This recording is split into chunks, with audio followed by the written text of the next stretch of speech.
Hello, আমি মিলন সিদ্দিকী। আজ হাজির হয়েছি নতুন এক তথ্য নিয়ে, যা সমাজে প্রতিদিন ঘটে যাওয়া অস্থিরতা ও সমস্যা ছবি ফুটিয়ে তুলছে। চলুন দেখি সাধারণ মানুষের জীবন কতটা প্রভাবিত হচ্ছে।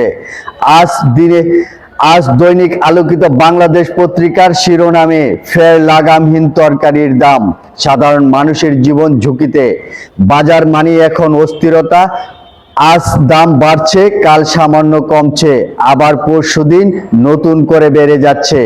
এই দোলাচলেই দিন কাটছে সাধারণ মানুষের। তরকারি বাজার যেন এক অদৃশ্য খেলা চলছে।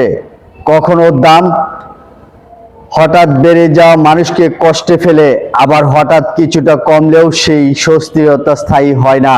প্রতিদিন বাজারে গিয়ে মানুষের মনে শুধু একটাই প্রশ্ন করে, কবে মিলবে শান্তি? কারণ বাজারের দাম যতদিন এভাবে উঠানামা করবে, ততদিন সাধারণ মানুষের শান্তি অধরাই থেকে যাবে।